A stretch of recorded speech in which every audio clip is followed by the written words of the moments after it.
Harry, what is it?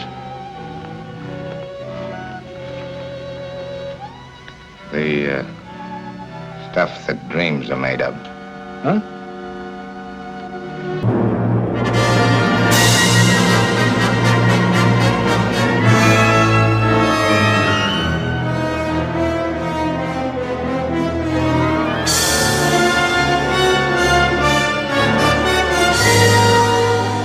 Olá, você, seja muito bem-vindo, bem-vinda a mais um episódio do podcast Cinema em Movimento, seu podcast de cinema da internet. Eu sou o Pablo Rodrigues e no programa de hoje vamos falar sobre um dos tipos de cinema mais influentes da história, os filmes noir, né? Vamos falar hoje sobre o cinema noir, né, sobre o que é cinema noir, quais são as suas origens, né, e a influência que esse gênero, estilo, subgênero, enfim, a influência que esse tipo de cinema exerce até hoje na sétima arte. E para bater esse papo comigo hoje, né, nós estamos aqui com ele, o nosso especialista em noir, o nosso Humphrey Bogart do Cinema em Movimento, Caio César, diretamente de Rio de Janeiro, capital. Adorei esse nome. Estamos aí.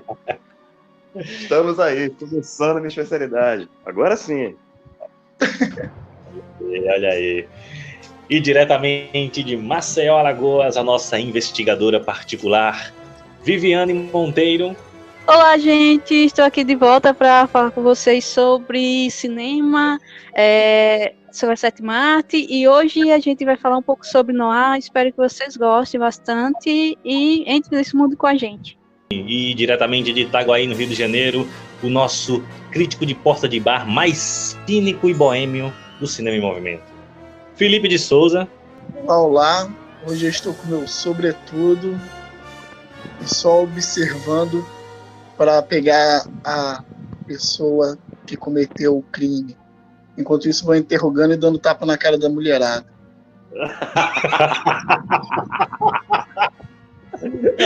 Eu não consigo te imaginar assim, eu não consigo. Me desculpa, eu não consigo. Você será cancelado. Todo mundo sabe que filme noir está cancelado, né? Ai.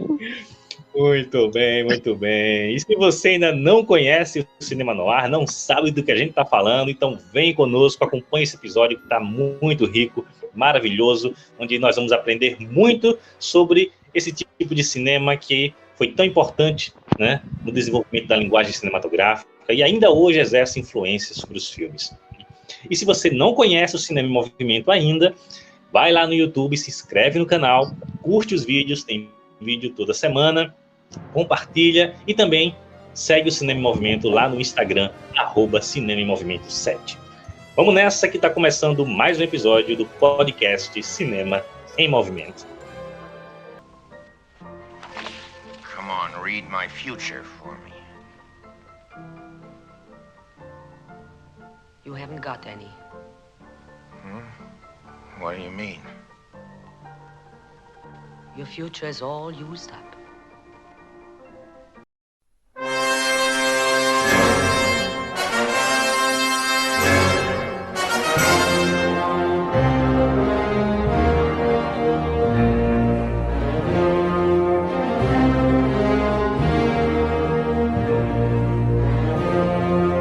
Bom, o cinema noir, né, ele surge oficialmente lá na década de 40, né, e ele se torna muito popular na década de 40 e 50, né, foi um tipo de cinema que marcou o cinema hollywoodiano naquela época e exerceu muita influência nas décadas seguintes, né, e até hoje o cinema, a gente nota a influência do cinema noir em Hollywood, né. Mas eu queria saber do nosso especialista de hoje, senhor Caio, né? Diga aí para nós, para quem está ouvindo também, como é que surge o noir, né? Esse gênero, estilo, né? A gente vai chegar já lá, mas como é que surge o noir, né? Esse tipo de narrativa?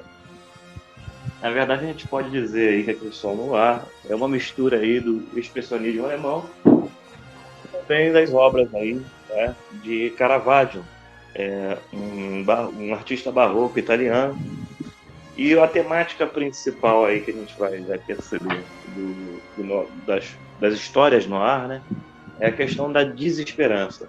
A gente vai ver aí que na década de 30 existem uns filmes no ar, mas não podemos dizer que não são considerados, eles não... como é que eu vou dizer? Seria anacronismo chamar de noir aqueles filmes da década de 30.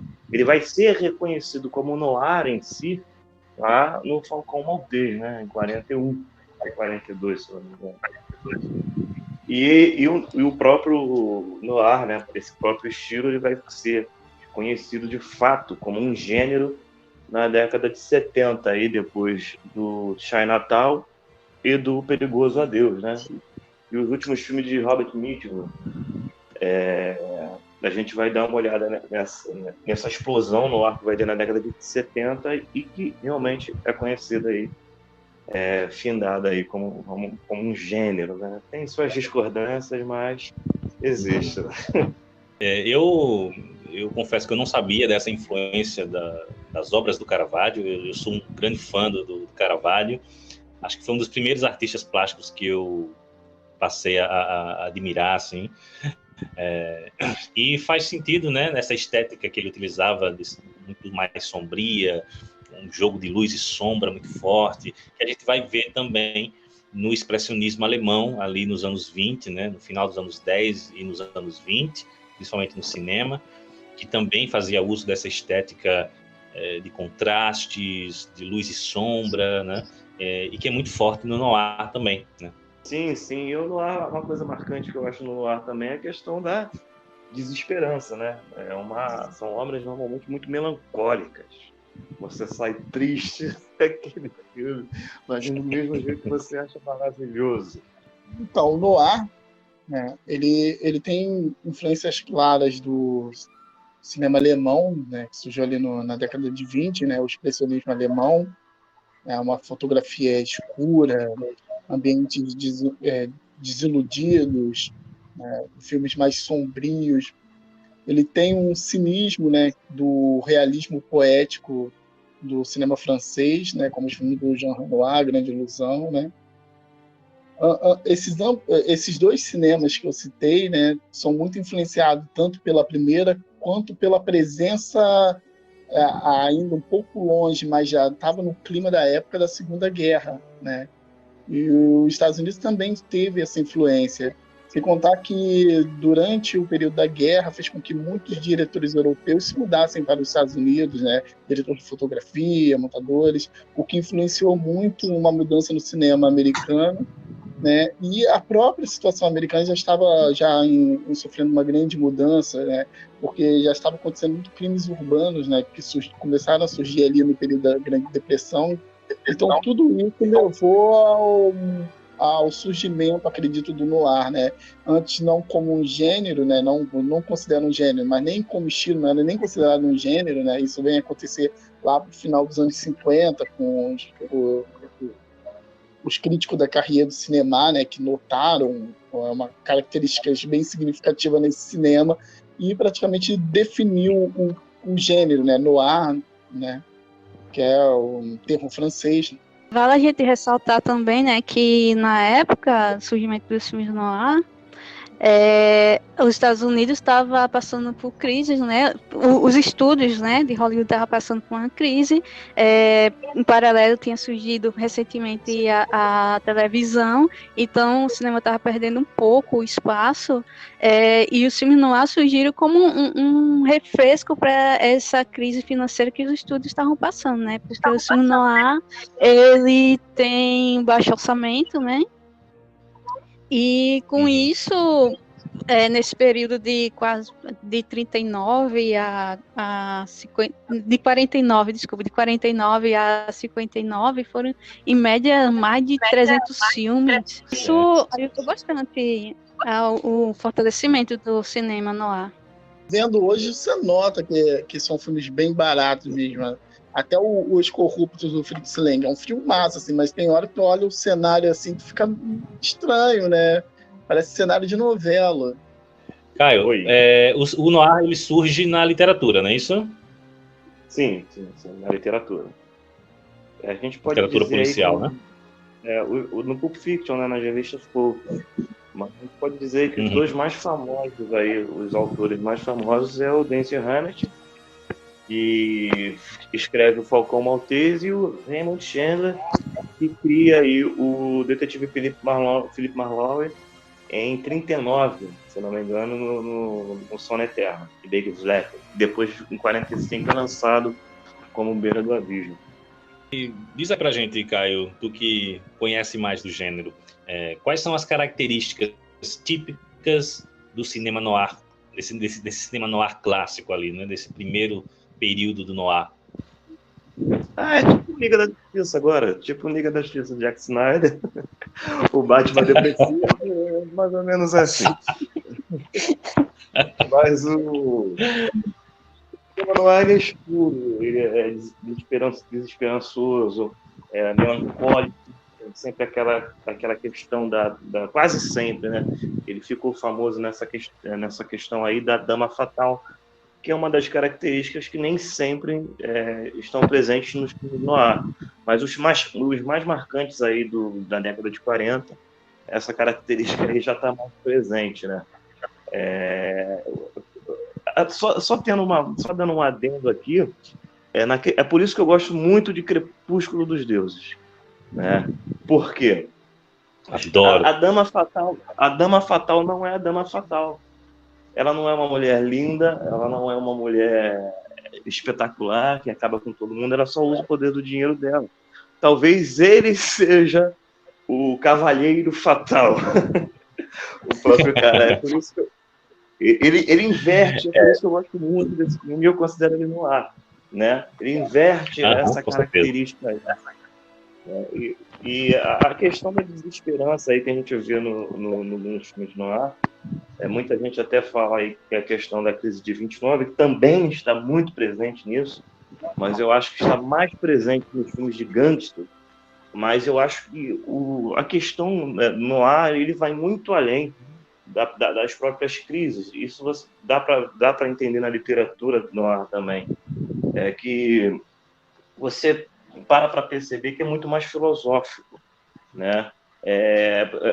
Você vê as primeiras obras ali do cinema noir, elas sempre passam na Califórnia, em Hollywood, etc., porque era a cidade das esperanças, era a cidade dos sonhos, né, do glamour, onde você ia lá e ia conseguir, né, ser um famoso. Né? Então, a gente vê aí que não é assim. O Raymond Chandler ele chega na literatura, tanto quanto o Denzel Hannity, eu não sei pronunciar o nome desse cara, mas eles dois, nessa literatura, eles chegam dizendo, olha, a cidade não é tão maravilhosa assim, ela existe mais elementos, e elementos que são muito perigosos, são muito poderosos, quer dizer, eles são poderosos demais e eles podem dominar a sua vida por completo. E é isso que está sempre dentro do cinema noir, né? Um adendo dessa parte da Dama Fatal para a literatura, ela foi inspirada na imagem da mulher que na época da Segunda Guerra, como os homens foram todo enviados para a guerra, então elas tiveram que tomar a frente da família e trabalhar, conquistar espaço, e isso fez com que a mulher tivesse uma figura mais forte, mais, diria, fatal, né? Mas assim, isso foi levado para a literatura, e com a adaptação do filme, a mulher ganha essa configuração de dama fatal, por causa dessa liberdade, dessa autonomia dela. Faz todo sentido real. Eu nunca tinha me dado conta disso. Desconstruiu o que eu penso agora. Sobre a questão da dama fatal, a famosa femme fatale, né?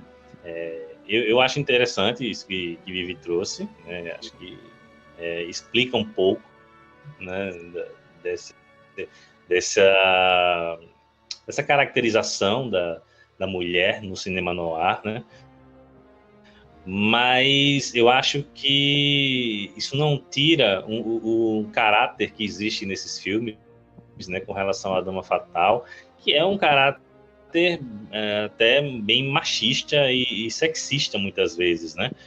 Porque a mulher nos filmes noir, né, quando tem essa figura da femme fatale, ela é sempre retratada como aquela que leva o protagonista para o buraco, né? Por conta da mulher que o cara se ferra, né? Que o cara comete crimes, né? E a mulher é sempre vista como uma figura que é falsa, que está tentando se aproveitar, né? Mesmo que muitas vezes esse se aproveitar seja uma estratégia de defesa para se livrar de um casamento abusivo, por exemplo, como a gente vê em Pacto de Sangue e em outros filmes, né? Mas existe também um viés moralista e de punição da mulher, né? Então eu acho que, visto hoje, essa característica do noir é problemática, né? E até a forma como a mulher é encarada, né? Tem filmes que tem violência contra a mulher como sendo algo natural, assim, algo naturalizado, banalizado, sabe? Os caras batem na cara da mulher por nada e muitas vezes elas gostam, sabe? É uma questão que hoje, né, visto hoje, é um tanto problemática com relação ao noir, né? Mas, obviamente, tem que fazer essa leitura do contexto, né? O que não deixa de ser algo a se problematizar. Tem uma cena, um filme do Humphrey Bogart, que eu não me lembro, mas eu não me lembro o nome, que ele, para salvar a mulher, para tirar ela daquele lugar, ele colocar ela no carro e levar ela embora, ele dá um socão no queixo dela e diz: essa garota tem queixo de vidro, coloca ela no carro, eu vou resolver as coisas aqui. Ele dá um puta socão na cara dela, entendeu? E isso aí, valeu, tchau, vai lá, daqui a pouco eu resolvo, vejo isso aí. Tá bom. É loucura, cara. É até anacronismo desse tipo pensar que você isso. percebe que é escrito por homem, essas porra, cara, esses roteiros, assim, até os livros, assim, é vendido de homem e é para homem. Eu acredito que Noir era muito um filme feito para homem ver. É machista e o público-alvo é homem, só pode. Porque é isso, até para acalmar uma mulher, eles dão tapa na cara. Tipo, a mulher tá desesperada, o cara vai dar uns tapas na cara para ficar mais calmo. Onde já se viu? Oh, que noção absurda. Concordo com o Felipe quando ele traz de que os livros foram escritos por homens e os filmes dirigidos por homens.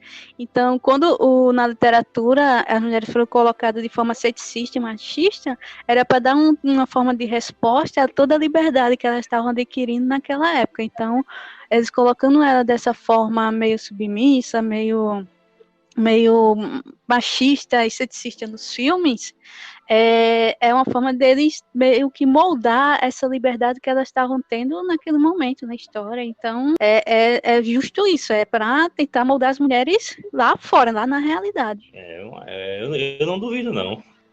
Né, à toa que, se for pegar, assim, aquele Os Corruptos, do Fritz Lang, né, a mulher é vista como ideal, que é a mulher que acaba morrendo no meio do filme, é o que? A dona de casa, faz o bifezinho dele, serve uma cervejinha.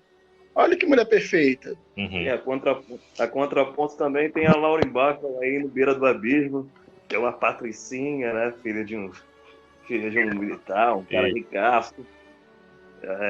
Tem esse contraponto aí também, né? Aquelas mulheres que só ligam para dinheiro. Né? Numa cena do Beira do Abismo, né? Quando o personagem do Humphrey Bogart, né? Que é o Philip Marlowe, chegando para conversar com o seu cliente ricaço, a filha dele mais nova, né, que só gosta de grana e tem um namorado que também não vale nada, que também é um aproveitador, ela se joga no colo do Humphrey Bogart e fala assim para ele: nossa, como você é alto. Aí ele fala: eu fiz o que pude. Tem sempre essas frases canastronas. Eu adoro isso. O Humphrey Bogart, ele é o arquétipo do personagem típico do noir, sabe? Ele era sensacional. Super canastrão, cheio de frase de efeito.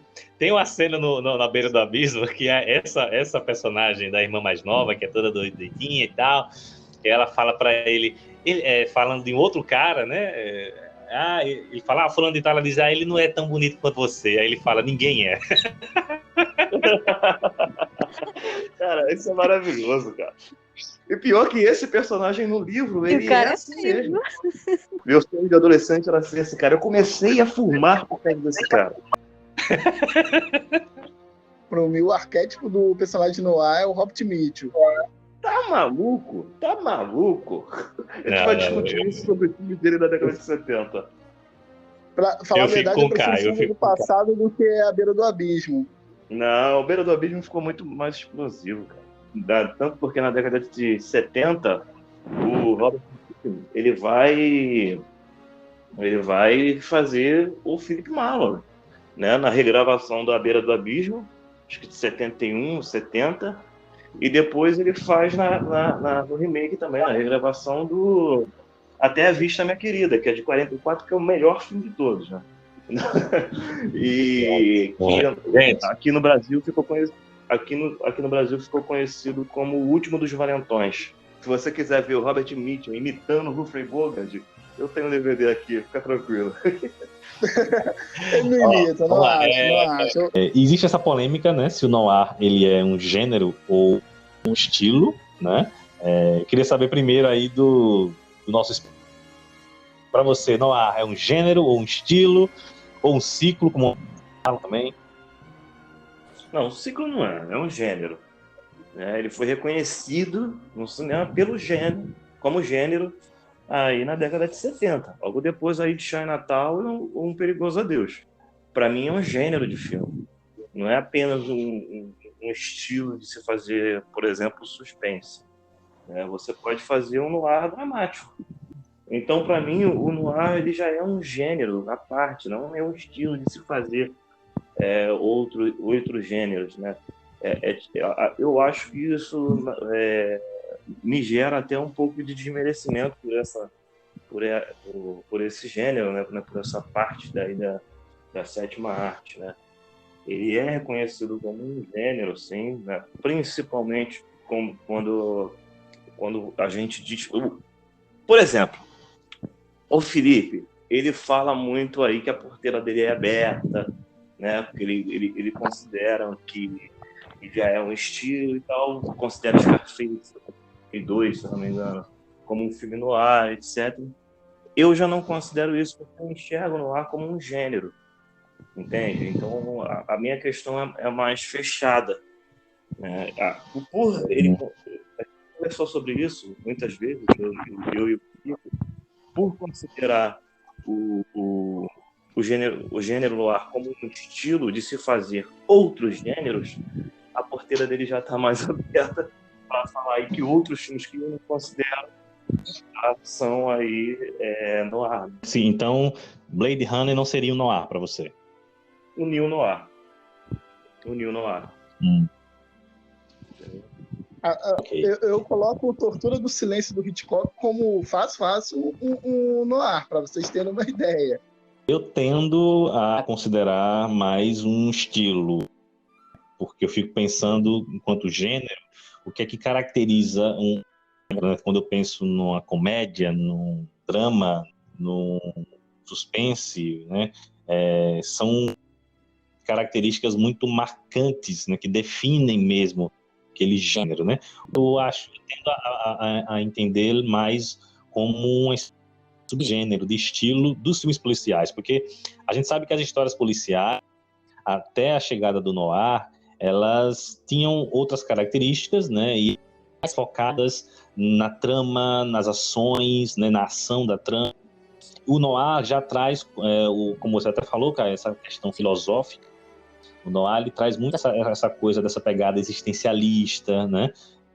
Esse caráter pessimista traz reflexões existencialistas. O foco é na questão psicológica mesmo, no desenvolvimento psicológico dos personagens, daquela realidade. Mas isso não seria uma forma diferente de se fazer essas histórias policiais? Isso marcaria como um gênero? Eu concordo com você, Pablo, quando você diz que é um subgênero de se fazer um filme, mas dizer que o noir é apenas um estilo, eu acho que isso soa sem muita profundidade, entende? Isso não soa legal, entende? Existem, por exemplo, filmes que se passam que tem essa questão aí, né? Que você pode considerar ele como noir. Eu não sei se eu posso, né? Eu não sei se eu posso, por exemplo, não sei se vocês concordam com isso, mas eu vou fazer essa pergunta. Eu gostaria que vocês analisassem isso. O que vocês acham, por exemplo, de Taxi Driver? A gente Noir. pode ali. Para mim é um dos maiores noir já feito. Eu considero- Acho que a carreira do Scorsese contém alguns noir ali que não são reconhecidos como gênero. Exatamente. Então, mas Eu considero estilo noir. dele, mas o estilo do Taxi Driver. Ele tem as nuances que é característico do cinema noir. Sim, olha, a fotografia do Taxi Drive é totalmente escura, ele está sempre em volta de sombras, ele tem esse aprofundamento psicológico do personagem, que é uma característica que acontece ali Tem a no femme personagem central. fatale. Independente dele ser bom ou não, a gente acompanha o desenvolvimento psicológico daquele personagem sombrio, Tem a né? femme fatale. Tem a femme fatale, vamos falar de uma característica técnica, assim. O noir sempre sempre um drama urbano, né? Repare bem que essa cidade é bem suja e às vezes o chão meio úmido, né? Com algumas fumaças saindo. Tudo isso está no Taxi Drive, assim. Então eu não consigo ver como não é um noir. Agora, tudo isso aqui é unânime. Chinatown é noir. Concordo. Eu só sinto Natal do Polanski e o Perigoso Adeus do Robert Altman são noir. Tipo, não tem nem como dizer que não são. Mas é uma fotografia completamente diferente. E não necessariamente é preciso ter todas as características dentro do filme para ele ser um filme noir. Eu queria dar um exemplo de um filme do Hitchcock, o Notorious, de 1946. Ele está nesse intervalo de tempo dos filmes clássicos noir. E alguns críticos não consideram ele noir porque tinha muito romance no filme. Tinha beijo, tinha Dama Fatale, mas era muito romântica. Então, alguns críticos não consideravam como um filme noir. O Interlúdio, ele tem um problema. Que o Interlúdio, para mim, ele é um filme clássico de espionagem. Tá? Por exemplo... isso aí, concordo. O que eu acabei de dizer? São vários estilos de se filmar, como, por exemplo, Taxi Drive, Chinatown, L.A. Confidencial. Vocês também consideram O Corpo que Cai um filme noir. São vários estilos dentro desse subgênero.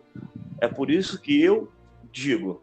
O noir é um subgênero, não um estilo de se fazer filme. Ele é um subgênero. Ele existe características ali. E esse subgênero ele pode ser feito de diferentes estilos. E a gente mesmo considera noir por essas características.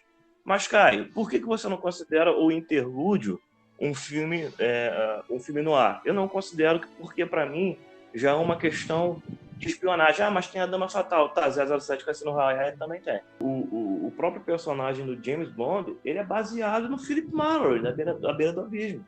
James Bond tem também um pouquinho de influência ali do Intriga Internacional, quando chega no cinema.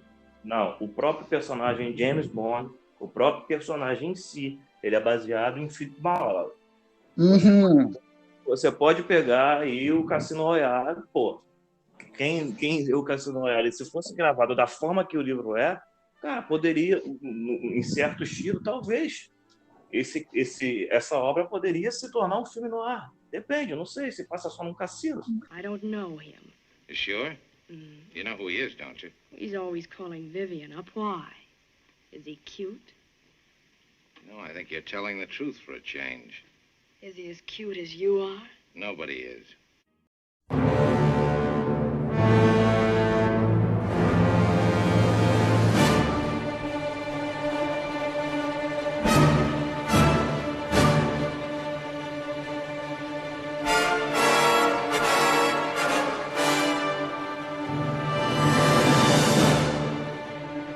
Bom, depois de falar aí, né, sobre o que é o cinema noir, né, quais são suas características, vamos falar um pouco sobre os filmes, né, que marcaram o cinema noir, né?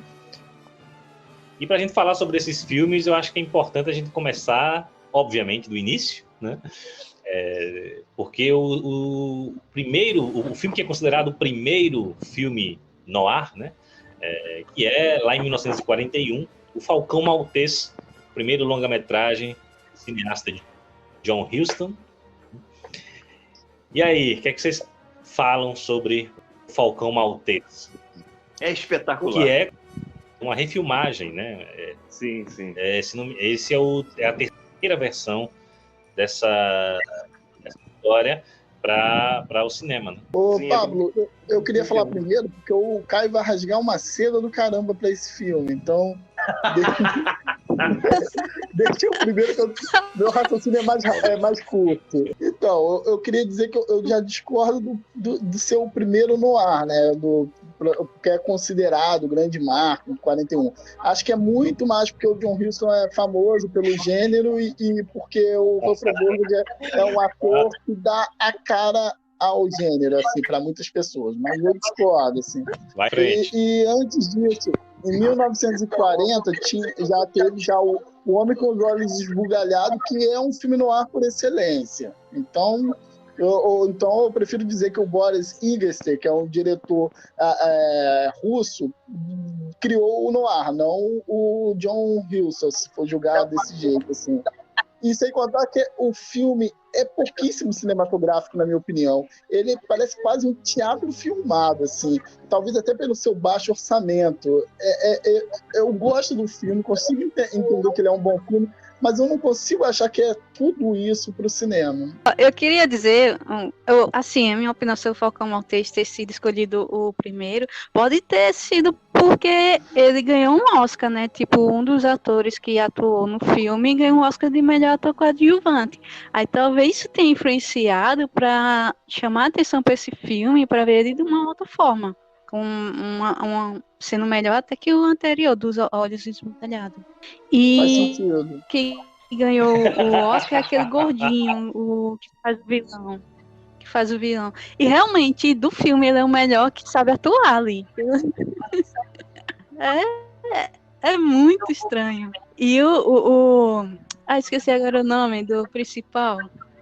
Ele também, ele as expressões dele, assim, acho que foi um dos primeiros filmes dele, se eu não me engano.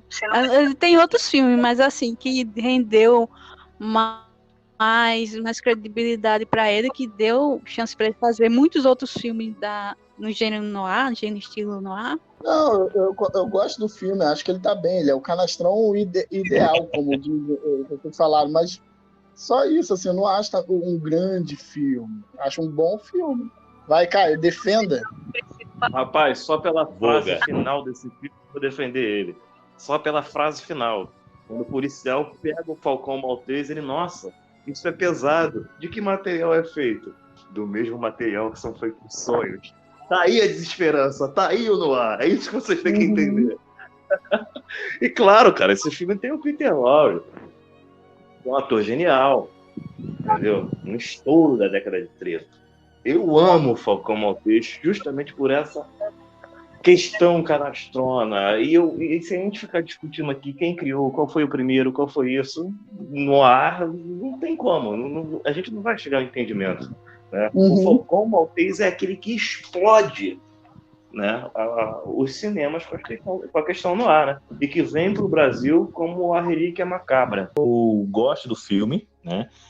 Entendo a importância dele enquanto marcador, né, assim, que definiu o que é um filme noir, né? Ele foi importante nesse sentido. Digamos assim, ele trouxe pela primeira vez todas essas características de um único filme.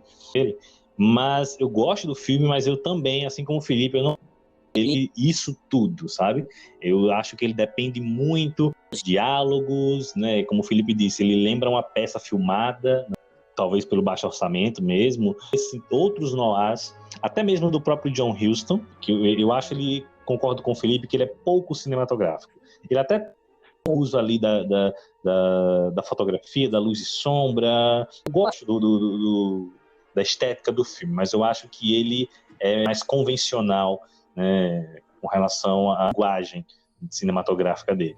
Né? E sobre esse detalhe da fotografia, o que eu mais gosto no Falcão Maltese é o cigarro, é a fumaça de cigarro ali circulando, assim. Acho que é um elemento ali da fotografia, né, para dar ênfase àquela fumaça, para mostrar o quanto aquele lugar é poluído, né? E ele demonstra isso pela fumaça de cigarro. Acho isso muito bom, muito interessante. Sim, na questão aí do Falcão Maltese, é que eu gosto muito dessa marginalização, né? Isso ser essa questão marginal deles, porque o Falcão Maltese ele vem das revistas pulp. Aham. Literatura usada pra cacete, mano. Para quem tá nos ouvindo aí e não conhece o que é pulp, fala aí rapidamente o que é. Na década de 20, 30, né, o Falcão Maltese é de 29, a gente começam a surgir muitas revistinhas, né, para adultos. Então, essas revistas se chamavam Pulp Fiction, né? Pulp, a revista Pulp, que normalmente tinham histórias policiais nela, né? Não só histórias policiais, como de fantasia também. Conan, né, vem disso. Conan, ele vem da literatura pulp, né? Essas revistas pulp que eram mais marginalizadas, era uma literatura considerada marginal, que não era considerada muito séria, uma literatura que falava muito de sujeira. A Beira do Abismo, que é o filme de 45, ele é baseado em um livro que tem pornografia gay, pedofilia, então dizia muito isso, né? Era uma literatura que tratava da sujeira da cidade. Uma literatura, inclusive, muito barata, né? Sim, era em revista, né? Em banca de jornal. Depois do Falcão Maltese, né, a gente tem aí uma explosão na década de 40, né? Eu destacaria um filme de 41, assim, que eu assisti, gostei muito e me chamou muito mais atenção do que o próprio Falcão Maltese, assim. Acho que deveria ser mais lembrado, até porque eles surgiram tão perto que não dá nem para dizer que foi influenciado pelo Falcão Maltese. Ou ele estava sendo já filmado, ou ele só atrasou mesmo para sair. Talvez já tinha sido filmado e só atrasou na hora de sair, que foi o Quem Matou Vicky. Eu acho um grande filme no ar. Dá para ver que é um filme de baixo orçamento, mas é um ótimo filme, é um thriller ali que te prende na investigação da morte da modelo Vicky, né? Então esse é um filme que eu recomendo, de 41. Eu destacaria, no mesmo ano, um filme que é muito no ar, embora não seja tão encarado no ar, que é o Cidadão Kane, que a gente fez um podcast sobre ele. O Cidadão Kane, ele tem muitos elementos no ar, inclusive até mais do que o Falcão Maltese. Embora a gente tenha ali uma figura que exerce a função do detetive, né? No caso do Cidadão Kane é o repórter, né? Mas tem essas funções narrativas, a fotografia muito expressionista, o cinismo. Eu acho que Cidadão Kane tem alguns elementos bem noir. Tá? A carreira do Orson Welles como um todo. Né? Eu vou acabar me tornando repetitivo, mas Falcão Maltese com certeza para mim é noir. Não, o Falcão Maltese não. O Cidadão Kane para mim com certeza é um noir. Eu não vejo como noir, não. Eu prefiro o Terceiro Homem. O Terceiro Homem, pra mim, é o top. Esse é noir, total. É excelente. Da década de 40, eu indico A Dama de Xangai, que é com Orson Welles. A fotografia é muito boa. E as atuações também. Eu gostei bastante das atuações, os diálogos entre o Orson Welles e a Dama Fatality são muito bons. E é também um dos melhores filmes dele, tirando o Cidadão Kane, né? Mas assim, dos que eu assisti dele, eu gostei bastante de Dama de Xangai. Ele fez o roteiro, né? Ele dirigiu também esse filme. Uhum. Mostra muito do talento dele. Esse filme é ótimo. Ele, além de uma fotografia belíssima, né? Aquela cena na câmara de espelhos ali é genial, genial. E Rita Hayworth, né, que eles ficaram casados 5 anos. Rita Hayworth é maravilhosa. Né? Eu adoro A Dama de Xangai, acho um filmaço impecável, fotografia brilhante mesmo. Eu acho um dos melhores filmes da carreira do Orson Welles. Eu quero falar 2 de 44. Para mim são 2 marcos na história do cinema no ar, né? Que é O Pacto de Sangue, né? Espetacular, E também A Vista Querida, esse também é de 44, né? E inaugura aí o... Não sei se inaugura, mas é um dos primeiros filmes aí do detetive Philip Marlowe. E vai ser aí a cara, né, do cinema noir, aquele detetive particular que fuma cigarro, que é depressivo, que bebe muito, né? Então, Até a Vista Querida, para mim, é um dos melhores filmes, se não o melhor, né, desse personagem. E o Pacto de Sangue também é a questão aí que, além de ser um filme espetacular, o que eu gosto muito do Pacto de Sangue é a questão da narração, né, que se torna uma parada bem interessante nos filmes no ar, né? É a questão da narração. Até a Vista Querida também tem essa narração, mas eu acho que ela é perfeita no Pacto de Sangue. E o Pacto de Sangue, para mim, eu julgo como um filme perfeito no ar. Perfeito. Eu tendo a discordar com a narração do Pacto de Sangue. Eu acho o Pacto de Sangue um dos filmes mais definidos do noir, com certeza. Né? Tem tudo ali. Todos os elementos típicos do noir estão presentes ali. Né? E ele, Falcão Maltês, Até a Vista Querida e Laura, os 4 filmes definidores do noir. Né? Inclusive, e o Pacto de Sangue, eu gosto muito do filme. Billy Wilder... sempre bom, né? Mas a narração, eu acho que em alguns momentos ela é redundante. Em alguns momentos ela é aquilo que a gente está vendo, sabe? Então, esse é o único ponto do filme que me incomoda. Mas é um grande filme, com certeza. Com certeza. É isso que eu acho legal. É isso que eu acho legal na narração, né? Por quê? Ela é muito literal, ela é muito literatura. A literatura no ar, ela é narrada. Né? Isso me empolga muito. Hoje era o 5º cigarro do dia, tal. E quem zoa isso lá na frente, né, dessa narração literal, quem zoa isso lá na frente é Corra que a polícia veio.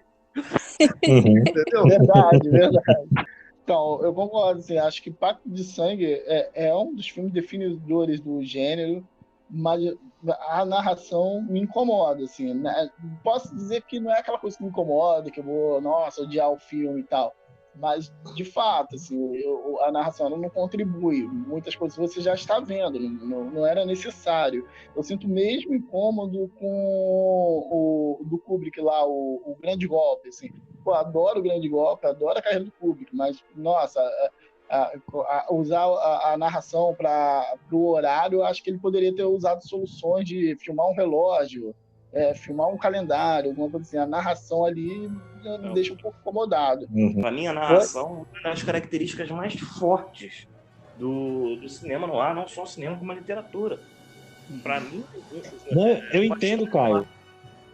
Então, eu entendo que a narração eu entendo que a narração é uma característica forte do noir. O incômodo não é em ter narração, mas é da narração ser redundante nos momentos, sabe? Tem momentos em que ele está descrevendo exatamente o que a gente está vendo, onde não é um tipo de narração que complementa a imagem, simplesmente descreve o que a gente está vendo, aí se torna redundante. Sim, mas, por exemplo, a gente vai ver aí no New Noir, Sin City, por exemplo.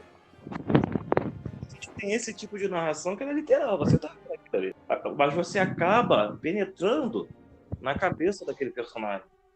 Eu discordo, hein? Eu discordo. A narração do Sin City é quase em alguns momentos é quase uma piada. Tipo, você tá vendo uma coisa, eles soltam uma coisa meio externa àquele acontecimento, mas que quando você percebe, tá bem unido, assim. Então, acho que o Sin City, ele sabe usar a narração de forma mais cinematográfica.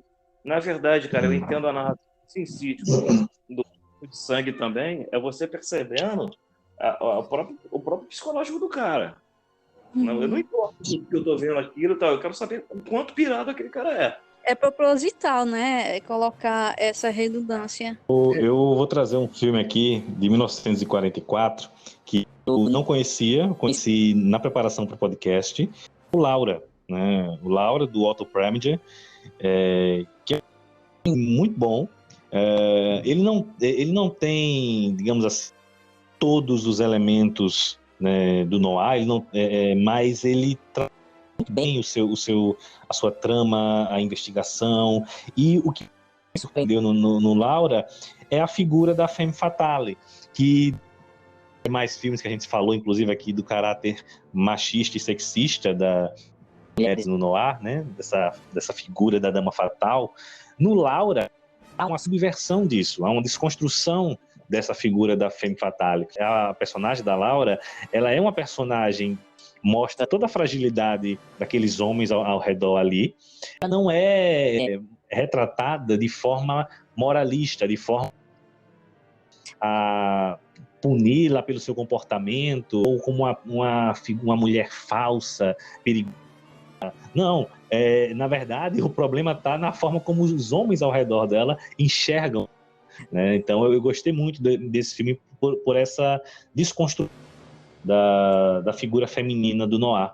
Outro filme que me chamou bastante atenção, né? Ele já é de 1950, mas ainda está ali bem no período, na parte inicial do período clássico. É um filme do Nicholas Ray chamado No Silêncio da Noite, com o Humphrey Bogart. Eu adorei esse filme, que o Humphrey Bogart ele faz um roteirista que é o principal suspeito da morte de uma funcionária, porque a última vez que ela foi vista foi na casa dele, ela sai à noite e é assassinada naquela mesma noite. Ele é o principal suspeito. Mas a trama é muito mais sobre o psicológico daquele personagem, que ele é um homem com histórico violento.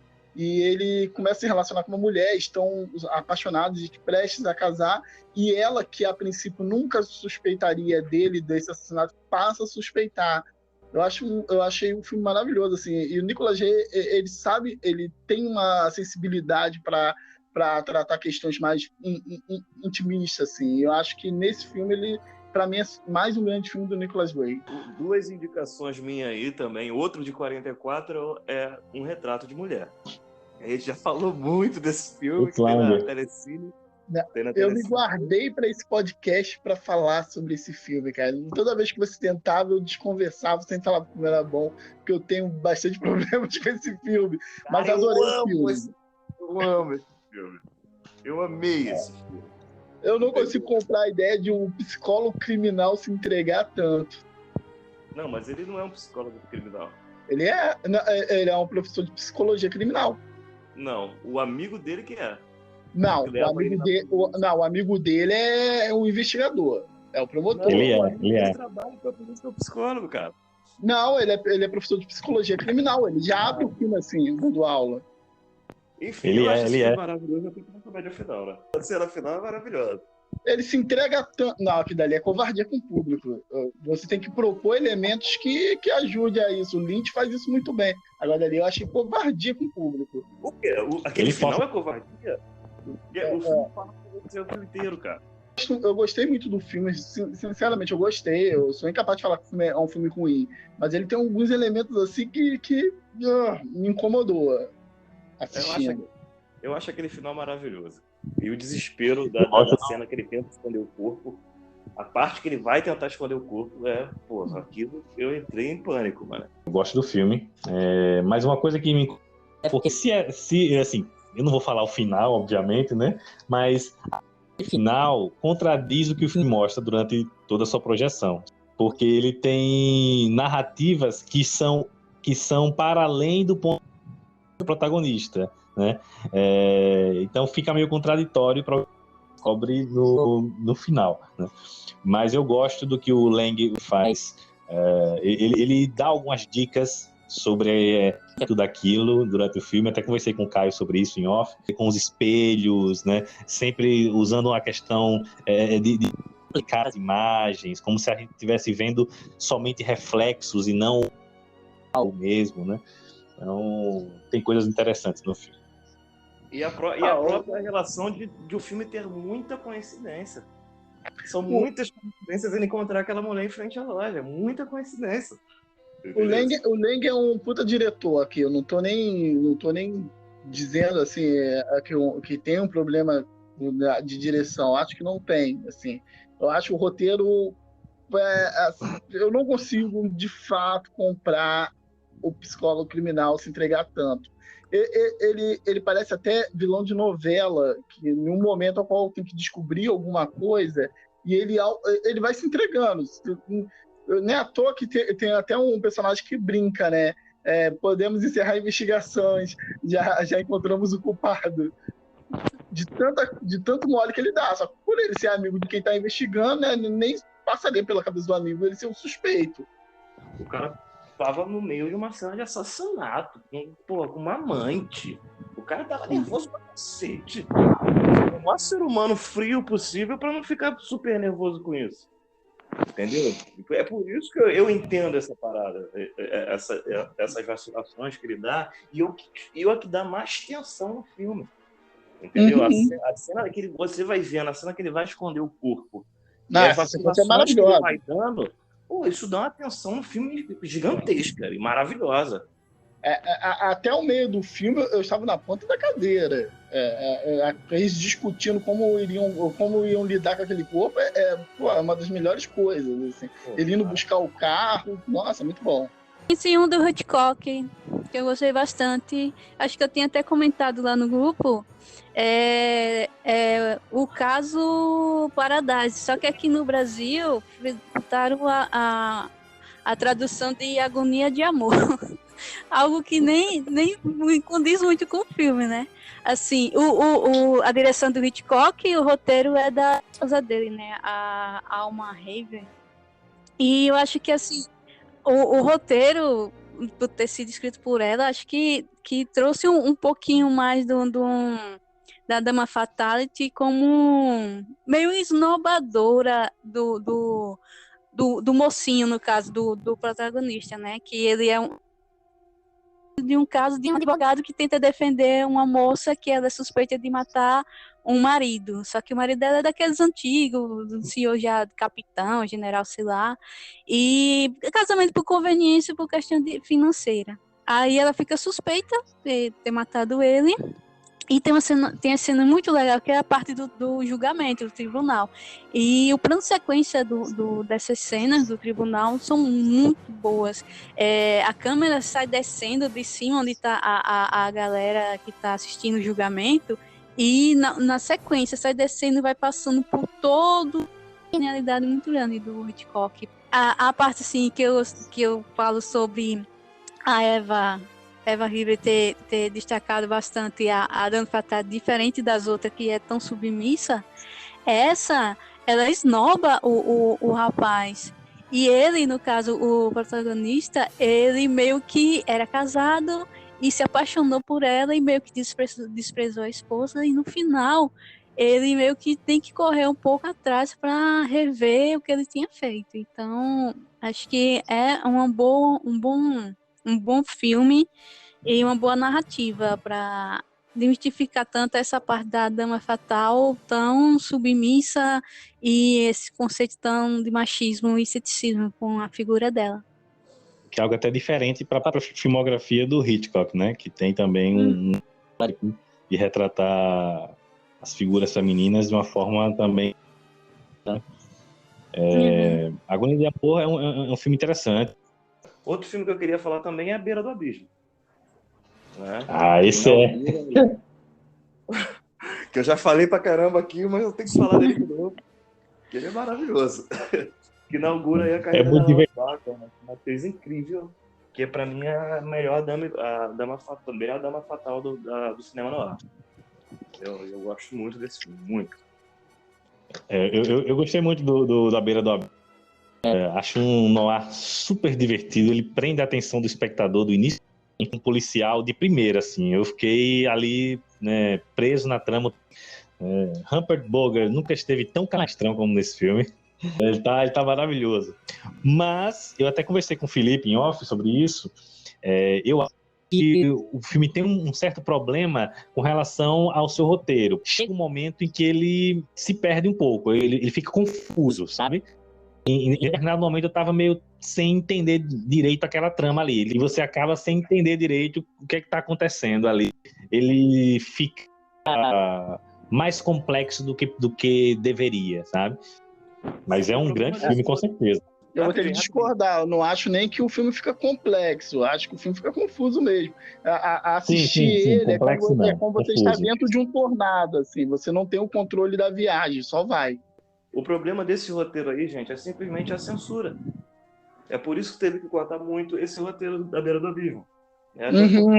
Porque fala de pornografia gay, o livro é bem pesado. Então, a censura caiu em cima desse filme, né? E o filme, mesmo assim, com essa censura, ele conseguir ser um noir legítimo e, pô, bom, um filme muito bom, né? Mesmo assim, ele conseguir isso, cara, é um mérito. Eu fiquei tão confuso que, ao saber que ele era de um livro, eu baixei o PDF e dei uma olhada, assim, até para poder me orientar. E vi que era impossível mesmo. Com o material que eles tinham do livro, era impossível ser adaptado na época em que o Código Reis estava em vigor no seu máximo, assim. Eu já tenho muitas insinuações, imagine colocar isso em tela. É o Sono Eterno o nome do livro? Isso. Sim, Pronto. sim. Eu também Felipe? destacaria o Fúria Sanguinária, do House Watch, que eu acho um filme muito bom, e é daqueles filmes que tu começa a assistir e fica preso ali naquela trama, né? Então, eu gosto muito desses tipos de filmes, assim, esses que acabam nos prendendo, né? Tu não quer sair daquela trama, assim, tu quer ficar juntos, assim. E o outro que eu achei muito bom é Os Corruptos, do Fritz Lang. Esse, pra Muito mim, é bom. um filmaço e é um tipo de filme que Excelente. eu consigo ver passo a passo sendo refeito, assim. Porque eu poderia filmar o mesmo roteiro, não precisa nem fazer um roteiro novo. É um policial de primeira, eu também concordo. Seria refeito bonito hoje em dia. Cara, vem cá, você Muito tá falando bom. de Fúria Sangue com James Cameron? Sim, Noir? como assim? Como assim? Não acha, não? Claro que não, é óbvio que não. Eu, hein? Não. Hoje, Vocês estão falando sério? Ninguém acha? É sério que vocês eu acham? não vi, eu não vi. É um filme de 49, não é isso, Caio? Sim, é um filmaço. É um filmaço. Filmaço, noir. Mas eu coloco ele como um filme de gangster, não noir. Noir, pra mim é noir. Não, a perseguição final aqui é noir. Onde, Roberto? Felipe, aquilo é noir, aquela perseguição final, cara... Mãe, Como você já deixou claro, pode ter elementos diferentes, mas o noir tá ali. Não, E sem contar que o filme é totalmente fechado na psicologia do personagem. eu quero esse filme no próximo tribunal.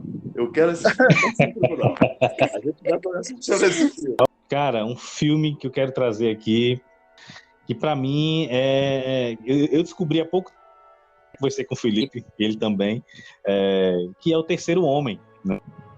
do Carol Reed, que puta merda, uma obra-prima do noir, uma das melhores fotografias do noir que eu já vi, sabe? Filme... Pra mim é melhor. Sensacional, sensacional. O filme é muito expressionista, cara, muito expressionista. O Terceiro Homem é incrível. Vou até rever. Incrível. É engraçado, o filme pra mim também tem uma das melhores fotografias, né? Pra mim é um filme incrível, sensacional, pra mim ele é o melhor noir junto com A Marca da Maldade pra mim. Os dois estão juntos, não consigo tirar nenhum dos dois. Só que é engraçado que época, por causa do excesso de plano holandês, que na minha opinião é totalmente justificado dentro do filme, né, o diretor ele chegou a ganhar qual é o nome daquela régua que tem uma água para nivelar as coisas? Sabe qual? Aquela régua de nível? Ele chegou a ganhar de presente de um outro diretor, falando que é para ele colocar em cima da câmera. Os planos holandeses são totalmente justificados, né? Porque eles refletem a confusão mental do personagem, de estar ali num país diferente, sem compreender o que está acontecendo. Então, esse desnorteamento, né, psicológico é refletido através dos planos holandeses, né? Que são aqueles planos, para quem não sabe, são aquelas imagens que a câmera ela sai um pouco do eixo, né? Ela fica um pouco na diagonal, né? A sequência final nos esgotos ali da cidade é sensacional, sensacional. E é um filme que fala muito do pessimismo do pós-guerra. Tem a participação do grande Orson Welles, também está aqui, né? É um filme de 49, né? Ele já tem elementos até um pouco do neorrealismo, porque ele é filmado em locação. O que a gente vê era a cidade como estava mesmo. Eu trazer o Mensageiro do Diabo. Filmaço.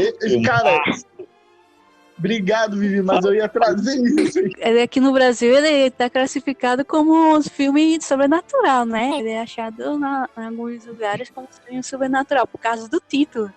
Que originalmente só A Noite do Caçador. Ele tem um climão de um terror de pesadelo, assim. Ele não é terror, sobrenatural, pra mas ele é um terror de pesadelo, assim. Um filme incrível. É um terror. Incrível. A fotografia dele é escura mesmo, assim, tu vê muito tom de preto. Eu acho a fotografia desse filme do que a gente considera um filme noir. Esse é um clássico, se for falar em relação à fotografia do que é o noir.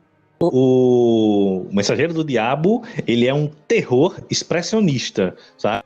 Eu nem considerava tanto um noir, embora eu entendo o porquê que ele é classificado como noir, mas eu considero ele muito mais um terror expressionista do que necessariamente um noir, sabe? Mas eu entendo que ele possa ser encarado como noir, até porque o noir bebe do expressionismo, né? Mas puta filme, né? O Charles Lawton, o diretor, que também era ator, foi o único filme que ele dirigiu, né? Só fez esse filme, infelizmente, né? Por ser um baita diretor, mas por conta do recebimento, né, ruim que o filme teve, né, acabou desistindo de dirigir. E o filme ele é muito ácido, né? Ele tem uma crítica social muito forte, a hipocrisia religiosa, a hipocrisia social, né? Até porque a figura do filme acaba um pastor, né? Então, Imagina Monteiro, hein? Pois é. E ódio. Amor e ódio. E a gente também tá bem expressionista aqui, bem over, né? Até a forma que ele vai correr atrás das crianças, com aquele braço esticado meio Nosferatu, é sensacional. Living. E esse filme, Mensageiro do Diabo, seria tipo lançando ele para esses filmes de terror, né? Terror especialistas e tal. Porque posteriormente ele ia fazer o Círculo do Medo, que seria regravado na década de 90, né? Como Cabo do Medo. Que tem o Robert Mitchell lá já idoso. Isso. E depois, acho que 68 ou 69, ele faz o Poker de Sangue, que ele também é um reverendo assassino. É um excelente vilão, ele, viu? Ele é um vilão maravilhoso, esse ator, cara. Uhum. Esse filme de sangue, a cena que ele chega na escada e se apresenta para as crianças, coloca a mão no corrimão da escada, aí aparece ele é amor. Sensacional. Aquilo é espetacular, aquela cena. E a velhinha com a arma apontando para ele. Os olhos dele, mano. Os olhos dele. A gente nem falou do Fuga do Passado, né? Tá na ponta da língua, mas eu tô esperando para ver quem vai falar.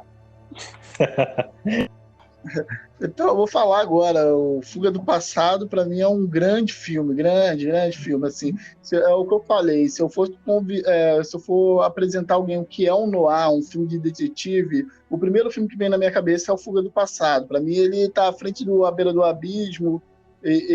Para mim, ele é um noir clássico, assim, do todo sentido. Até o detetive é clássico. Ele é um homem atormentado, ele tem um passado, ele é ambíguo, ele não é um herói, definitivamente ele não é um herói, mas também não é uma pessoa ruim de tudo.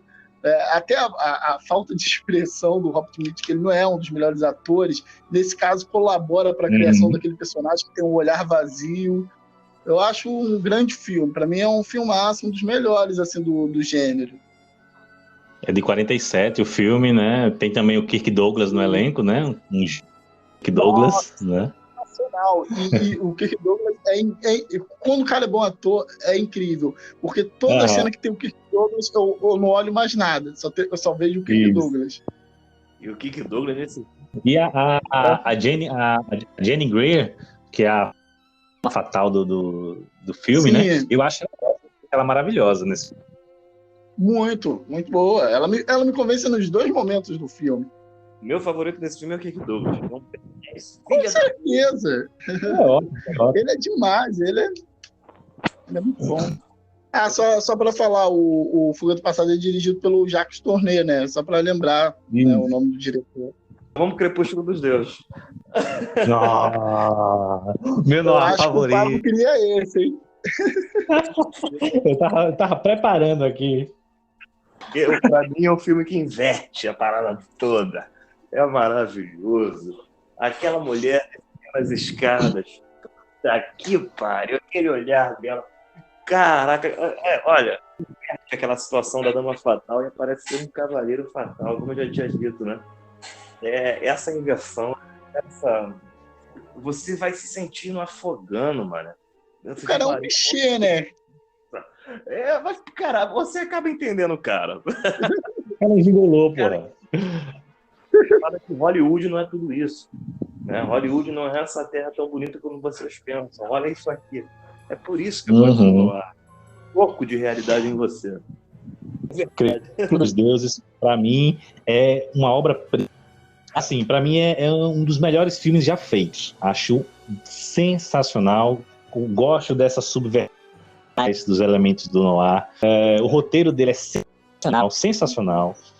O elenco, a Gloria Swanson tá espetacular. O Billy Wilder ganhou o Globo de Ouro na época por direção desse filme. Ele só não levou Sim. o Oscar. E a direção dele é sensacional. Tem até no elenco, tem até o Erich von Stroheim, né, diretor alemão, se não me engano. Sim. É diretor da época do cinema mudo, né? Sim, então, assim, é uma desconstrução, como o Caio já trouxe, dessa imagem idealizada de Hollywood, né? Do obscuro de Hollywood, né? Gosto demais desse filme. Para mim é o meu noir favorito, junto com A Marca da Maldade. Você começa ele achando que o principal, né, o cara que está narrando em si, ele é o personagem principal, é esse mexer ali, tu vai se afundando junto com ele. Mas, na verdade, o filme ele trata da merda psicológica que a personagem da Gloria Swanson está passando. Entendeu? Isso. O personagem dessa atriz falida e querendo voltar desesperadamente, querendo o estrelato, e ela vai ficando louca com isso. Né? E eu acho inverte isso, cara. É muito maneiro. É muito genial esse filme, cara. Pra mim, realmente é um dos melhores filmes no ar, né? Um dos melhores filmes já feitos. Eu considero um dos melhores filmes já feitos. Eu não sei se eu considero um dos melhores no ar, porque aí eu acabo separando nesse sentido, assim. Eu penso, se eu fosse indicar e falar se isso é um filme no ar, esse talvez não seria o primeiro que eu indicaria. Mas como cinema, se falar assim, você quer conhecer os maiores filmes já feitos na história do cinema, com certeza isso aí estaria no top 5. Ele não tem um ar típico, né, assim, mas no sentido de ter aquelas características marcantes, né, nesse sentido, sim, né, não seria o mais representativo, digamos assim. É um noir subvertido, Pablo, como você mesmo falou. É um noir subvertido. Ele subverte, ele brinca com essas características no ar, né? Eu considero como noir, entendeu? Considero assim. E importantíssimo, ainda por cima. O Billy Wilder ele vai além, né? Vai fazer outros nessa não igual ao Crepúsculo dos Deuses, mas vai trabalhar com outros noir que é mais diferenciado, tipo A Montanha dos Sete Abutres, que é um noir, mas bem diferente do que se espera de um filme noir. Farrapo Humano, né? Farrapo Humano. Farrapo Humano é um grande filme de drama, assim, né? Mas ele tem todos, ele tem os elementos técnicos, né? A fotografia, até a trilha sonora é um noir, mas ele traz isso com um drama psicológico relacionado ao alcoolismo de um determinado personagem. Bom, eu vou trazer aqui A Marca da Maldade, do Orson Welles. É um dos meus noirs favoritos, como também, assim como o Crepúsculo dos Deuses, está na minha melhores filmes de todos os tempos. A Marca da Maldade é outra obra-prima do Orson Welles. Orson Welles era genial, o cinema dele inteiro tem influência noir, expressionista. A Marca da Maldade é sensacional. O plano sequência inicial desse filme é um dos melhores que já foram feitos. E é um filme espetacular, espetacular. O Orson Welles está sensacional. Filme, nossa, eu adoro esse filme, adoro esse filme. O Orson Welles também como ator é incrível, né? Nesse filme, putz, ele dá uma aula, ele arrasa, assim. O filme é sobre ele, é sobre o Killigan, né? Poxa, quem se engana, a gente se engana que o filme não é dele, assim. A princípio parece ser outra coisa, mas ali é só voltado para o personagem dele. O filme é sobre aquele personagem. Ele seria o que encerra a parte clássica do noir? Considerado como ele é considerado como né? Eu acho uma obra-prima. Eu também acho. Eu falei com você, né, que tem alguns filmes que não são considerados noir que eu também gosto e considero. Um que eu gosto muito é do... Esqueci o nome agora do diretor. George Stephenson, que é Um Lugar ao Sol, com o Montgomery Clift. Sabe qual, né? Uhum. Eu adoro esse filme. Pra mim, ele é um noir, assim. Eu sei que o Caio vai se manifestar. Eu não sei se considero ele tão noir assim, não. Ele tem umas características bem latentes de noir, mas eu tenho um pouco de pé atrás com ele em relação a gênero. Eu coloco ele mais como um dramalhão mesmo, muito bom, né? Vou te falar que o filme é muito bom mesmo. Mas muito bom. É excelente esse filme. Eu posso colocar ele como um noir, não. Eu acho que tem uns 10 anos que eu vi esse filme, cara. Eu tenho ele aqui em DVD. Eu tenho ele aqui em DVD. Mas, pelo que eu me lembro, eu não considero ele noir, não. Eu considero o Corpo Caio um noir. É um noir diferente, óbvio, mas é um noir. É um suspense. Um femme fatale e tudo. Investigador. E o Hitchcock, ele torna literal, né? A questão da femme fatale levar o homem pro buraco, né? Uhum. Ele tornou isso visualmente. Jogou o cara no buraco. Literalmente. É noir de todo jeito. Leva o cara pro escuro, pra sombra, é noir. Em relação ao Corpo que Cai, eu considero ele como um suspense, porque, sei lá, o Alfred Hitchcock, ele te induz muito a acreditar em relações sobrenaturais. E eu acho que isso foge um pouco da característica noir. A minha experiência vendo o Corpo que Cai pela primeira vez, eu tentei me ligar que aquilo era uma reencarnação, sei lá, ele te leva a isso. Paixões em Fúria, do John Huston, de 48. Paixões em Fúria, que é no hotel? Isso, esse mesmo. Eu considero não. Eu também considero. É porque normalmente é bom lembrar que o John Huston, ele tem mais filmes que o Falcão Maltese, e ele se envolveu bastante com o gênero, né? Paixões de Fúria, Tesouro de Serra Madre. Aí já é outra questão. O Tesouro de Serra Madre eu não considero noir. Eu considero um western. Eu acho que eu não considero noir clássico, assim. Mas a partir do momento que o tesouro vai corrompendo o personagem do Humphrey Bogart, eu acho que vai pegando várias características do noir, entendeu? Ele vai se tornando noir. Ele tem influência, mas a predominância no filme é de elementos mais do western e do drama. Outra personagem clássica do cinema acabou não falou assim por alto, que é a Gilda, né, do filme Gilda, interpretada pela Rita Hayworth, né, que virou um símbolo sexual na época, né, e é um filme que ele nem é tão noir assim, ele tem características noir, mas ele não é um noir como o Pacto de Sangue, por exemplo, né, mas a Rita Hayworth nesse filme, e é um filme que ele me frustrou um pouco, porque ele constrói a personagem de forma tão bacana durante os 2 primeiros atos. Poxa, até que enfim, uma femme fatale, né? Foda, uma mulher que faz o que quer, que não se sujeita aos homens e tal. Ele desconstrói isso, entra no viés moralista e aí frustra com tudo, né? Mas é um filme muito bom. Pra gente não ser criticado também, né? Como é que você pode esquecer de um grande clássico do gênero, A Dama no Lago, né? De 1947, também uma adaptação aí do personagem Philip Marlowe, né? Já com outro ator, e eu acho também um filme brilhante, assim, muito bom. Esse de 47 é que passa em primeira pessoa? Isso! Filme. Esse mesmo. Eu odeio esse filme. Eu também tenho ele em DVD. Eu odeio esse filme. Ah, só por esse experimento ele já deveria ser lembrado como pela parte técnica, assim. Eu gosto bastante do filme. Eu acho um grande filme.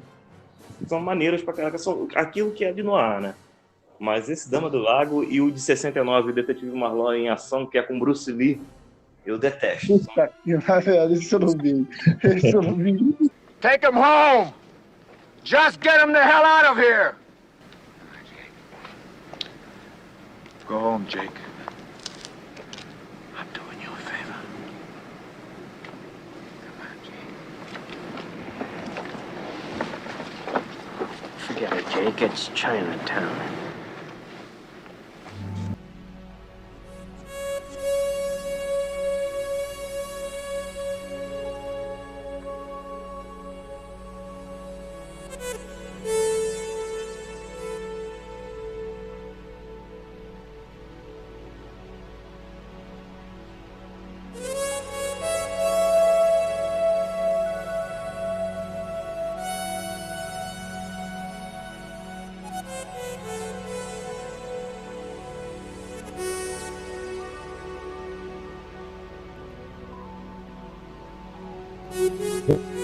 Falamos aí sobre o período clássico do noir, né? Esse período de ouro, digamos assim, do noir, os principais filmes dessa época que marcaram o gênero. Mas o noir ele não ficou restrito apenas a essa época, né? Assim como o western, ele acabou se desgastando no final da década de 50, mas a gente ainda teve exemplos do cinema noir nas décadas seguintes e até os dias de hoje a gente ainda encontra. E o gênero acabou exercendo uma grande influência no cinema, né? Então a gente vai conversar um pouco sobre essa influência e os exemplares mais modernos que a gente tem do gênero. Para iniciar, falar de um filme na década de 40 que ele não é americano, que é O Cão Danado, do Akira Kurosawa, e é um policial noir sensacional. Eu vi há muitos anos. Eu prefiro muito mais o Samurai dele. Acho que a gente deveria fazer um aqui, inclusive. Com certeza. E eu gosto muito desse filme. Eu acho que é talvez o único, um dos poucos noir lá do asiático, né, cara? Não. Tem outro. Eles têm até um gênero lá, o Nikatsu Noir. Saiu até uma caixa da Versátil só sobre Nikatsu Noir. Cara, por favor, alguém me ensina os asiáticos noir, cara. Porque eu gosto muito. Poderemos fazer um podcast futuramente. O Cão Danado é um filmaço, mano. Nem acho. Filmaço mesmo. E aquele clima pós-guerra, puta que pariu. Aquilo é depressivo mesmo. É desesperançoso. Eu posso comparar esse clima junto. É tão pesado quanto o Terceiro Homem. Tá na minha lista pra assistir. Eu não cheguei a assistir ele. Mas o Pablo tinha comentado sobre ele. Cara, o Akira Kurosawa ele é espetacular. Genial.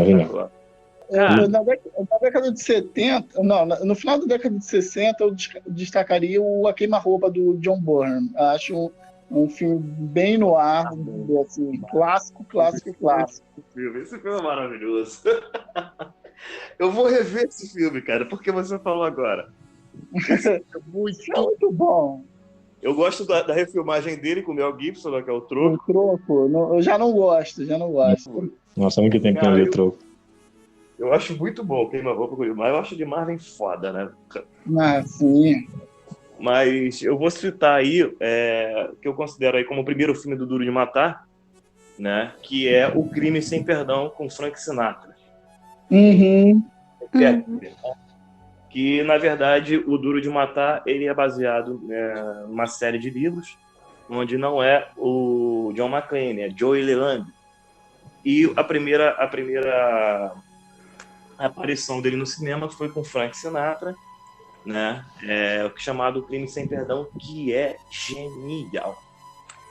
Fala sobre o assassinato de um homossexual, cara, que é poderoso, né? É filho de alguém poderoso. E é muito forte. Eu gosto muito desse filme. Para mim é o grande papel do Frank Sinatra. Além de Tony Rome também, que é Tony Rome e A Mulher de Pedra, né? Que são dois filmes com Frank Sinatra baseado nesse personagem do Tony Romo. Mas o grande papel do Frank Sinatra pra mim é esse aí, o Crime Sem Perdão. De 90 tem o Instinto Selvagem. Que Verhoeven. a figura da Dama Fatality nele é bem eu destacada. concordo também. Isso. Concordo. O Instinto Selvagem é um... realmente eu não estava nem lembrado do... Nem lembrei dele. Pra mim ele é um noir também, assim. Eu vou trazer daqui a pouco um polêmico pra cacete. Pegando a década de 60, a gente tem o cinema francês. Traz também alguns filmes de influência noir, né? O Truffaut tem ali o Atire no Pianista, em 61, se não me engano. Né? Subestimado. Em 60 também temos o Acossado, né? Como não falar do Acossado, o filme que jogou o Godard no mundo e pra mim é um noir. Em Acossado é uma homenagem ao noir. Tanto o Acossado quanto o Alfa, que é uma ficção científica noir do Godard. E o Banda à Parte, né? O Chinatown do Polanski, 74, por aí, 70, década de 70. 74. 71, 74. Isso, o Chinatown é típico, né? No ar raiz, Chinatown. Considero ele raizão. Eu vou lançar o meu primeiro polêmico aqui, hein? Em 73, Martin Scorsese faz seu primeiro filme com o Robert De Niro chamado Caminhos Perigosos, e eu considero um gangster noir. Eu não considero. Aí eu acho que é um pouco forçação de barra. Eu não considero. Eu considero noir, sério mesmo. Eu não, dessa vez não é brincadeira. Eu considero que ele tem várias. Tipo assim, muita gente vai falar, então o que é o Caminho Perigoso? Gangster ele não pode ser. Se for pegar a estrutura de um filme de gangster, ele também não é. Ele não é um noir, como vocês estão falando. O que é o Caminho Perigoso? Então, na minha opinião, ele é a mistura dos dois. Pra mim é um dramalhão. É drama. Mas o drama é que todos os filmes que a gente considera noir, para os seus diretores, estavam fazendo um filme de drama. Negativo. Beira do Abismo, Até a Vista Querida. Drama policial. Tu pode procurar. Drama policial. E o filme do Scorsese é um drama urbano de crime. Eu acho que você está forçando a barra. A gente tá falando de neo-noir, né? Então vai ser filmes que pegam estilos do noir clássico. Então pode ser que o Felipe tenha certa razão em classificar como um noir. Eu não sei, não. Eu vejo mais como noir o Taxi Driver do que o Caminhos Perigosos.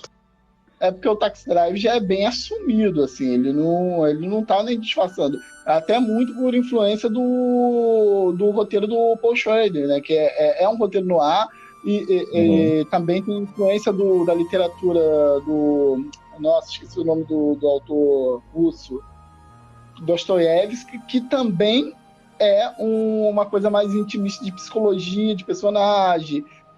Então, acho que ali ele já traz um noir mais puro, desde a influência do roteiro, desde a concepção do roteiro, a estética que o Scorsese traz, entendeu? Não é o mesmo caso do Caminhos Perigosos, mas Caminhos Perigosos também, na minha opinião, é um noir. Se a gente for ver, o neo-noir ele vai focar mais na estética social do que psicológica. Então, acho que... Eu acho que Taxi Driver é bem mais... Taxi Driver ele consegue unir essas duas estéticas magistralmente. Eu não vejo as duas coisas como dissociadas, sabe? No noir, eu acho que as duas coisas estão interligadas. Agora, no neo-noir, o elemento social ele é mais acentuado do que o noir, né? A gente tem uma acentuação maior desse aspecto, né? Juntamente com o psicológico, né? Taxi Driver é um exemplo disso. Ele não deixa de ter o psicológico, mas assim, o foco social acho que torna-se mais evidente, né? Tanto porque nos anos 70 os Estados Unidos passavam por uma crise social, né, cara? Entendeu? Até os 70. Isso. Então, é notório que isso apareça no cinema, né? Uma crise social, econômica, surgimento do neoliberalismo, né? Então, a questão do caso Watergate, porra. Watergate. Sim, influenciou demais o cinema da época. E por que não falar a conversação? Que dialoga também. Conversação. Dialoga muito. Dialoga E muito. não é um filme no ar, conversação, ou vocês também não consideram? Não, eu considero sim, eu considero um no ar, sim. O Felipe tá arretado. Poxa, mas a conversação não é? Sim, isso eu considero. Porque vocês não bebem com ele.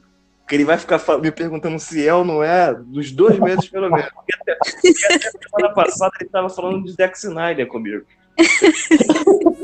Zack Snyder, Liga da Justiça é noir, viu? Não, Batman vs Superman é porque tem até a Femme Fatale ali, a Lois Lane. O Watchmen é no ar, sim. Voltando ao sério, assim. Um filme que eu acho que eu tô trazendo aqui porque eu acho que a história é no ar, mas o filme não tem a estética no ar. Mas todos os elementos de noir tem ali. E se fosse feito pelo um Billy Wilder da vida, se tornaria um noir. Beleza americana. Sim, verdade. Sim. Eu gostaria de citar alguns filmes mais da década de 70, porque eu acho a década de 70 muito importante para colocar a questão aí do Neo Noir, né, cara? Sim. Muito nessa parte no cinema. E um filme que eu acho importantíssimo, e pouca gente viu, cara, mas eu gosto muito desse filme, é o Perigoso Adeus, né, cara? Ou O Longo Adeus, que também é um dos últimos filmes do Philip Marlowe, e para mim é uma obra-prima esse livro, né? E o filme não foge muito. Tem os seus defeitos em relação à atuação do Elliot Goodness, eu acho que fez até a série Friends. Ele era o pai do Royce e da irmã dele lá, a Mônica Geller, né? E a atuação dele não gosto tanto, né? Foge um pouquinho acho que é muito jovenzinha, muita década de 70 jovem, mas o filme é muito bom, sim. A estética no ar, ele dá uma nova cara no ar e eu gosto muito disso. Eu gosto muito desse filme porque ele traz o noir para a década de 70. O Chinatown é feito de 70, mas não se passa. O Perigoso Adeus, ele é um filme dos anos 70. Assim, toda 74. A contracultura está dentro do... 73 o filme, 1973. Toda a contracultura dos anos 70 é refletida dentro do filme. Assim, tá tudo ali. Ele é um filme, um estilo de filme do Robert Altman fazia naquela época ali. Tá todos os elementos ali. Mas eu ainda vejo muito problema no ator principal, porque eu acho ele muito jovenzinho para fazer o Marlowe. Não percebeu isso, não? Eu concordo com você, mas só que tem um pequeno problema. O Perigoso Adeus foi a primeira vez que eu vi um filme com esse personagem, entendeu? Então eu entendo pra cacete como você olha o Humphrey Bogart. Sim, verdade. Mas foi aqui que eu conheci o personagem. Então, para mim, é um pouco diferente a relação. Mas eu entendo o que você está falando. Voltando um pouco ao cinema francês, né? A gente citou rapidamente, mas tem o Samurai, né? Cara, eu gosto muito do Samurai, mas eu prefiro o Alain Delon em Borsalino. Aquela galhofona. Eu adoro esse filme. O Alain Delon é ótimo. Na década de 80, a gente tem sobre essa questão do neo-noir, né? Esse novo noir, né? Um dos representantes assim, que a gente tem é o Blade Runner, né? Que é uma ficção científica noir, né? Neo-noir, né? Todos os elementos do noir, né? No Blade Runner. Tem o Blade Runner, até tem uma versão que é com narração, né? Não me engano. É a primeira versão. Horrível aquilo. Aquilo é horrível. E é aquela narração que só falta dizer, agora eu estou andando.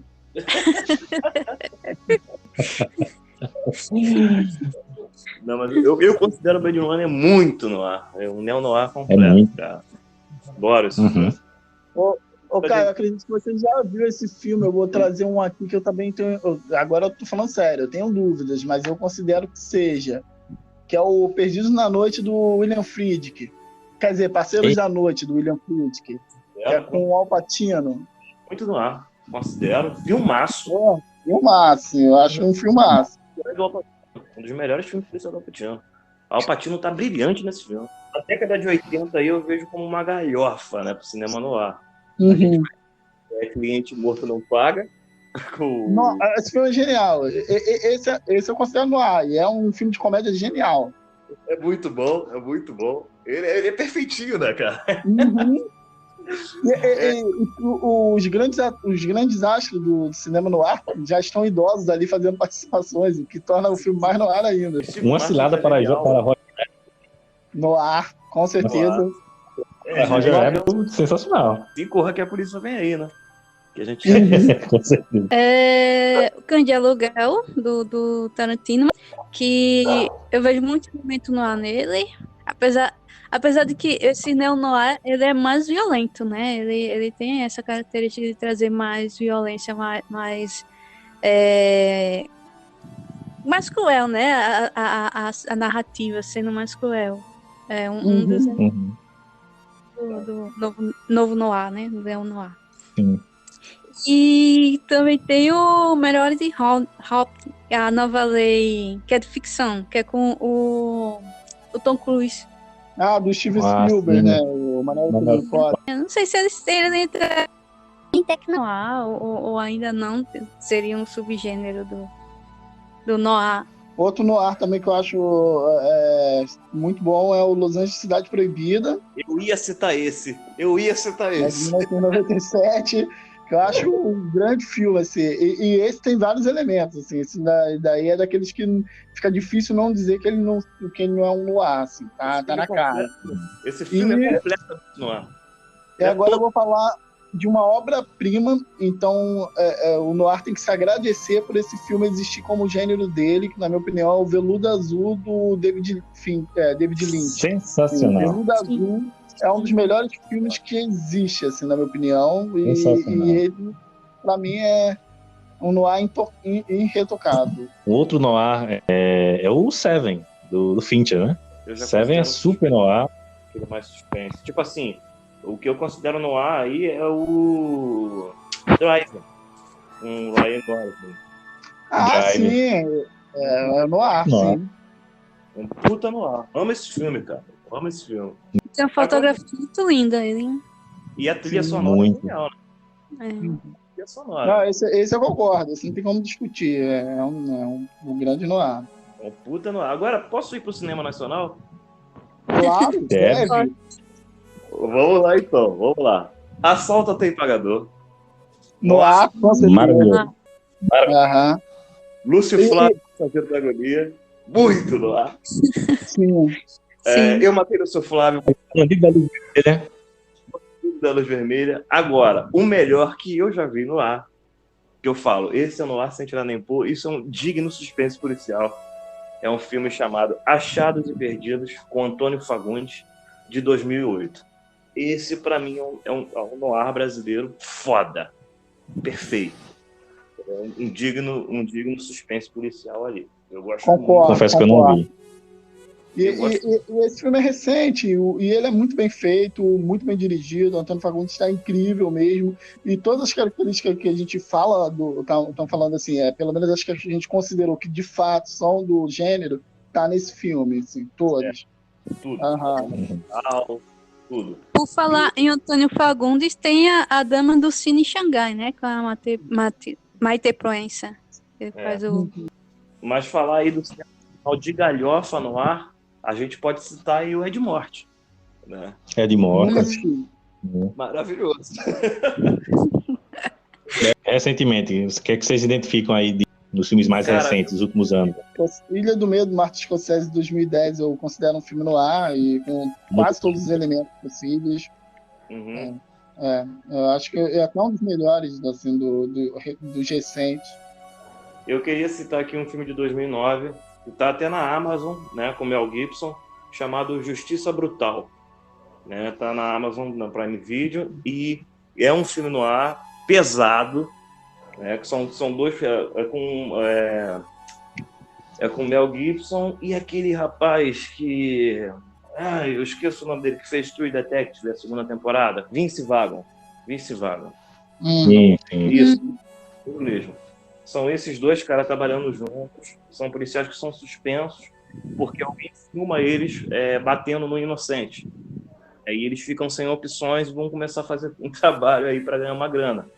E é bem pesado, ele é bem envolvente, é um filmaço.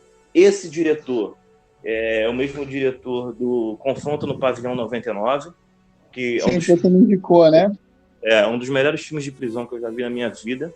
E ele tem o primeiro filme dele, o primeiro longa dele é com Kurt Russell, que tinha até na Netflix, Tommy Hank, que é um xerife coroa que vai até uma caverna resgatar uma menina da cidade junto com o pessoal da cidade.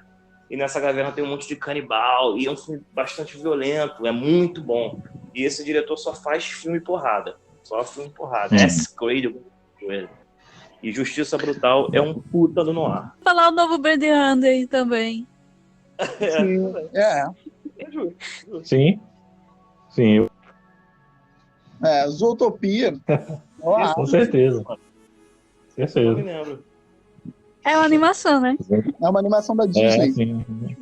Para mim, dos anos 2000 para cá, para mim, os três que eu citaria é esse Justiça Brutal, o Drive, né, com Ryan Gosling, e o com Antônio Fagundes, Achados e Perdidos, que você pode assistir no YouTube completo.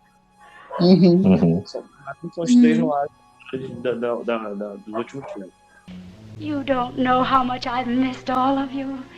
And I promise you I'll never desert you again. Because after Salome, we'll make another picture and another picture.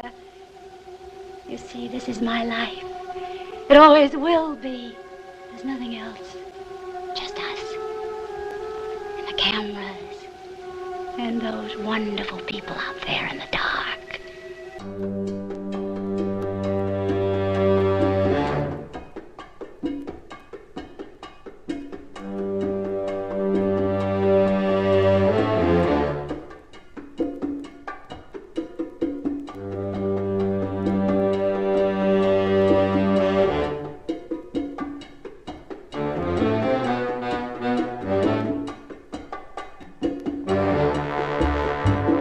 Bom, falamos aí sobre cinema noir, né? Sobre esse gênero, estilo, enfim, um papo super rico. Mostramos aí a influência desse tipo de da sétima arte no desenvolvimento da linguagem cinematográfica. E para a gente encerrar aqui, antes de ir para as nossas considerações finais, vamos trazer o nosso top 5 dos filmes noir, né? Então, quem começa? Vai lá, Felipe. Os 5 filmes do ar, vou botar aqui o Terceiro Homem, A Marca da Maldade, Fuga do Passado, Uma Cilada para Roger Rabbit e, para fechar, O Beijo da Mulher-Aranha, que eu acabei não citando durante o podcast, do Hector Barbento, que para mim é um noir. Então eu vou lá. Até a Vista Querida, Pacto de Sangue, Sin City, que a gente não citou, né? Sim. Esse Justiça Brutal de 2019 e o último dos Valentões, com o Robert Mitchum. Vou citar. Instinto Selvagem, Taxi Drive, O Mensageiro do Diabo e o último, sei lá, Blade Runner. Bom, eu vou de Crepúsculo dos Deuses, A Marca da Maldade, O Terceiro Homem, Taxi Driver e Blade Runner. Tá bom, justo. Bom, Justíssimo. fechamos? Fechamos. Queria que vocês fizessem aí as suas considerações finais para a gente ir encerrando mais um podcast. Obrigado novamente pelo convite, Pablo. É muito bom falar sobre filmes e falar sobre um gênero que não é tão presente na minha cinefilia, mas foi um prazer estar revendo e conhecendo novos filmes. E ao conversar, conheci mais novos filmes, então tem mais novos filmes para assistir. Então é sempre bom falar de cinema e ainda mais em boa companhia, igual estar com vocês. Eu queria agradecer ao convite para estar aqui novamente. Agradecer o Pablo e o Felipe pela companhia desse podcast. E é isso, obrigada e vamos para assistir mais filmes no ar, que tem uma lista muito grande. Pessoal, obrigado aí. Hoje eu não fui tão piadista, né? Porque quando eu falo de uma coisa que eu sou completamente apaixonado, eu tenho que falar sério. Entendeu? Então, é uma oportunidade muito maneira que eu passei com vocês. de estar falando do meu gênero de cinema aí, meu subgênero até favorito, né?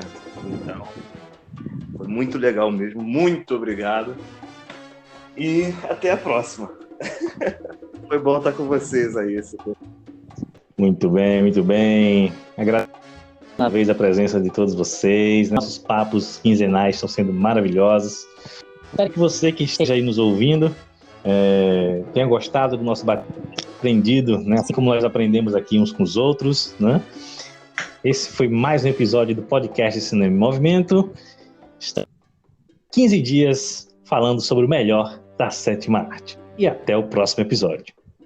When they had the earthquake in San Francisco back in 1906, they said that old Mother Nature was up to her old trick. That's the story that went around, but here's the real lowdown. Put the blame on Maine, boy. Put the blame on Maine. One night she started to shim and shake. That brought on the Frisco quake. So you can put the blame on Maine, boy. Put the blame on Maine. They once had a shooting up in the Klondike when they got Dan McGrew. Folks were putting the blame on the lady known as Lou. That's the story that went around, but here's the real lowdown. Put the blame on Maine, boy. Put the blame on Maine. Maine did a dance called the Hitchy Coo. That's the thing that slew McGrew. Put the blame on Maine, boys. Put the blame